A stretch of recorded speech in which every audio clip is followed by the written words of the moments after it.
Your name, please? No, my name's not Please. It's Red Skelton. Where was you born? In a cab.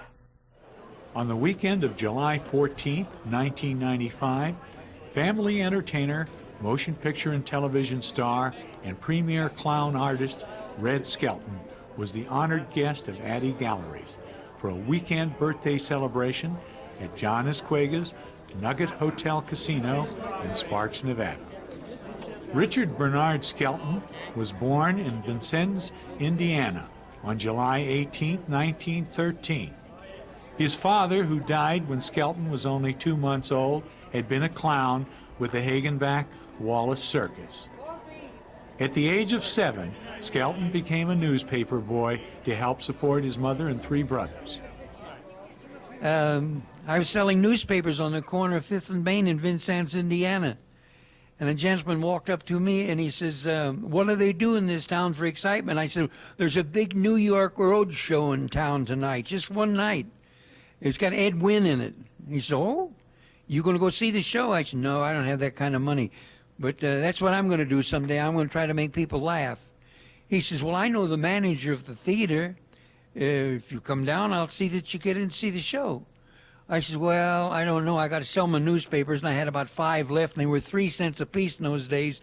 In those days, you tear the headline off of the paper, and you turn it back in, yet you're $1.50 that you spent for the newspaper to sell. So he gave me $1. Give me $1 for 5 newspapers. I said, oh, boy. I went home and gave the $1 to my mother, and I told her what had happened. She says, okay, here's a dime. Nickel for car fare after the show's over, and a nickel for popcorn if you want it. That's going way back, isn't it? Nickel for popcorn. They wouldn't let you smell the butter for that now.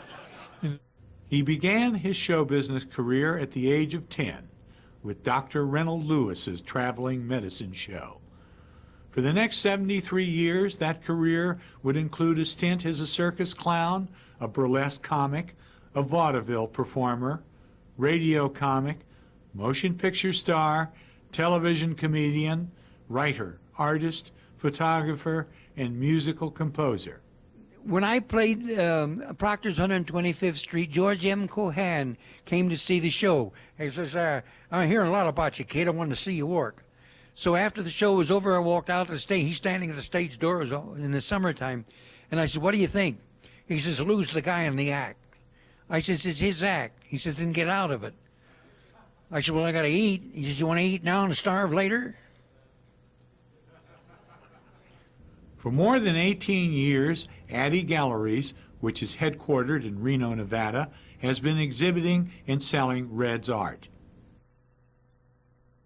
Began one day when Red walked into my gallery and saw the gallery in the MGM, and that was the first time I met him, and we got to talking, and he told me he was an artist, and I told him how much I'd love to handle his work, and it did eventually happen, and we started carrying his work right there. At the press conference held in the Rose Ballroom foyer at the Nugget Hotel, Red was given the Masonic fraternity's highest award from a delegation that had traveled all the way from Lexington, Massachusetts. Brother Skelton received the 33rd degree in 1969, an honor reserved for only a few thousand members and brothers of our 3 million member organization. Today, we again honor and recognize Brother Skelton by presenting him the Gorgas Medal, the highest decoration offered by the Supreme Council of Scottish Rite Masons.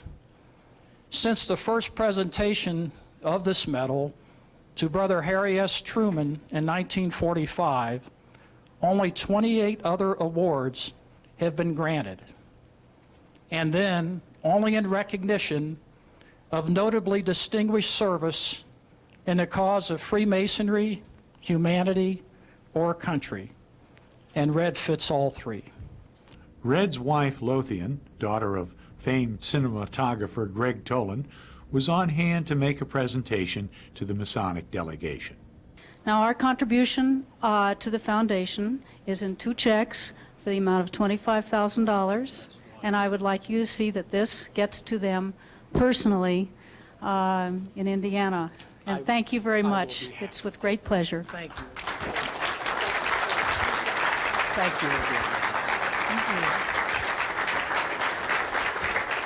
The Culver City, California Historical Society was also on hand to wish Red a happy birthday and to deliver a personal invitation from Lou Catlett, the new owner of the Culver Hotel, to visit as an honored guest, the newly refurbished facility just across the street from famed Culver Studios, now a part of Sony Pictures Entertainment. During the 1950s, Skelton was co-owner of the Culver Hotel along with movie legend John Wayne. For more than 16 years, Red was under contract to MGM, located in the heart of Culver City. Skelton had this to say about L.B. Mayer, his old boss. My contract read that I would have a television and radio clause. And so every time they'd come up, they'd say, "What do you mean a television clause?" I says, "Television's coming." So they waited like 3 months, and finally they put the clause in. Every time they picked up an option, I'd look to see if the television clause was in. So they weren't too fond of television. So I went in one day and I said to Mr. Mayor, "I'm going on the Milton Berle program." He says, "None of our stars goes on television." I says, "You better get out a hot iron and watch those invisible letters come up on that contract." So I was the first one to get that. Then later, one day I saw him on the lot, and he says, "Saw your television show." He says, "But you're blowing the whole thing. Number one, in those trailers that you do advertising the show coming next week, don't be in them.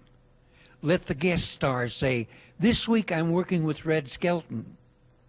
He says, "Then it has power behind it." I said, "Oh." He says, "Another thing, I never know when the commercial's over.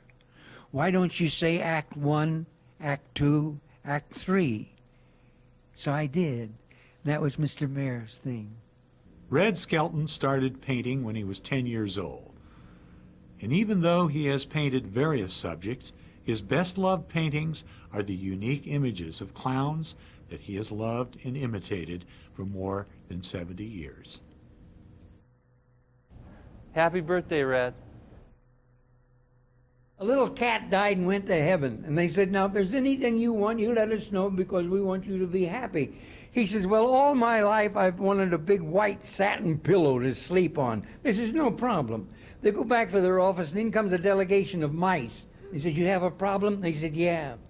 That commissary is so far away from where we're stationed, time we get back, we're hungry again. Do you think maybe you could get us some kind of transportation, maybe little roller skates?" They says, "No problem." A few days later, they go in and see the cat again. So, "How's everything?" He said, "Oh, boy. Now I know what they mean by heaven. That pillow is just wonderful, and that meal on wheels is great."